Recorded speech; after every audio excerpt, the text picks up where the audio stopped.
So I've got some really good news. Malcolm and Jean from Crafty Individuals have sent me some stamps and some of their papers, so I can have a go at making some bits and pieces for you with them. They're one of my favourite stamp companies, and I'm so excited to be given the chance to play with their bits and pieces. So what I did, because when I had the parcel from them, they sent me one of these books. This one is in particular is the miniatures People and Places, but it has all sorts. That is fantastic, isn't it, for doing the men's cards and albums? That's brilliant. I can almost see that Tim Holtz, all the old jalopy dies and cogs and things. You know, there's some fantastic images on there, all sorts of different things. Beautiful. This one's one of my favourites. In fact, there's a stamp of that one, and this one. Oh, fantastic vintage things they do. There's all sorts of things to go with their stamps, and I actually used some of these, and I did it for a mum, and I used all the mother and daughter ones except for this one, which I put on the front. All the others I took were the ones with the mother and daughter, and I thought it was a nice little gift for a mum. And there's some fantastic images in this book, these as well. So we'll use those on some other things. I'll show you later when I do my other projects some other bits and pieces that they sent, but using just two of their stamps, 214 and 173, fantastic backing stamps. You'll use them over and over and over again. They'll be really worth getting. There's that one which is the swirl, and that which is the letter. Again, you can't read what's on there, so that's perfect for what you want. That is the only two stamps I used, and as I say, some of the squares out of that, hardly any of them. 6, 7 I used, that's all, and that made this little project. So I'll show you what I did, and I've already done the tutorial, and because I'd done that tutorial, when I saw those I thought, oh, that would make a fantastic little mini in a box.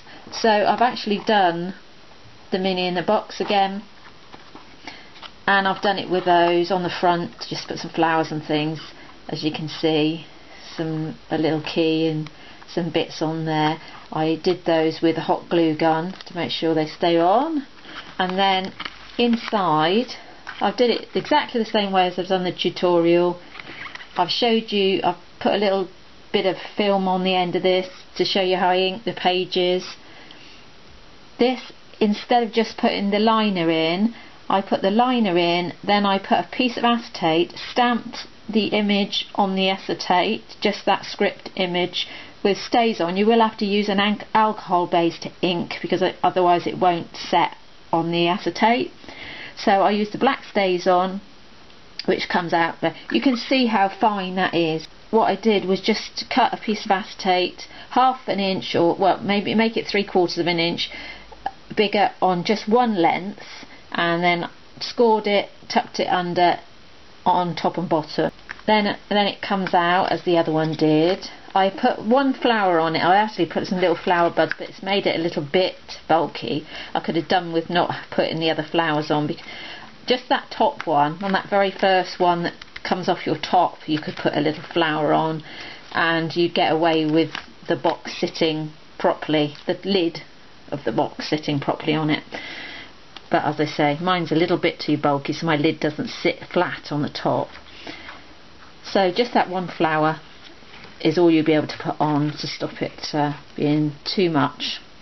So I did the same as we did, the ribbon through, stamp that swirl image on every other one, did the scripture on every other one on there, just layered them and inked them, and I've shown you, as I say, how to do that.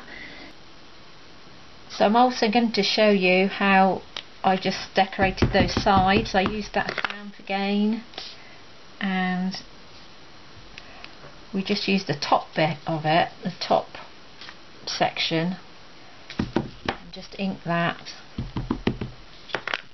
and then when you come and you've got your top to that stage and you've got all your scored lines and you've done your little triangles. Oh, sorry, not the camera. Yeah, you can just stamp on that, which will give you just that side of your box, and I've done the bottom the same, so you could do that if you wanted to. So I'll show you how I did the inking for the pages. As I said, I usually use one of these, although I've got the Tim Holtz, some of the Tim Holtz. I've got two, and then I use different sponges. That's a little bit dark. Now, I've used the Versamark ink. Versamark takes a good while to dry, so I actually wanted it to blend a little bit into that brown. So I'm doing it, and I'm not drying it, but I would dry it with a heat gun, as it takes ages to dry. But as I say, I wanted it to blend a little bit, so I'm not worried about that. So that's the frayed burlap, and then I just want to edge with the ink. This is just a small ink pad. I don't even know what colour or what make this is. It's just some little squares I had, but it happened to be the right colour that I wanted. And just ink the edge with that straight on, and then I'm just going to take a tiny bit of it over. Not a great deal.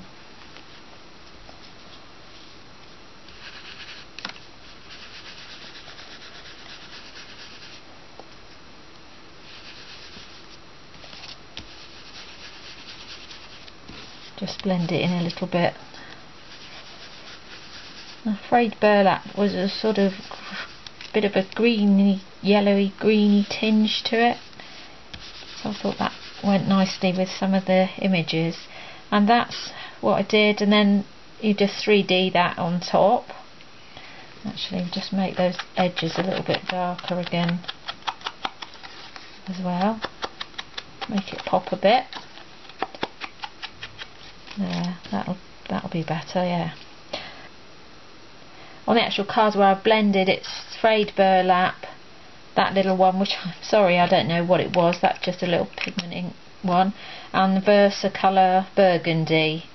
And what I've stamped with is the Tim Holtz Distress Aged Mahogany. Stamp a little bit of your ink on there, and then you can use put some different colour inks on top of it, so you can see how it comes, and use the paper you're using, because this card I used was grey. So do that, and then you've got a little sampler, see if the colours go or not. And the other ones I did, I just used the two violety colours and the other stamp, and I didn't 3D all of them because of course they got to go in the box, so I didn't want to put too much on. And when you've done all your inking and your bits and pieces, they go in that way, just one up one way, one up the other, so you end up with the one with the flower on at the end, like that, and then the top goes on. Just want to thank Malcolm and Jean again for sending me these bits, and I've got lots of ideas, and I'll make some more projects with the Crafty Individuals bits and pieces. I hope that you'll have a go. You can use any of those pictures in there to put on your pages in the mini album, and of course, as I said, those two stamps are real staples, so you use those a lot in other projects as well.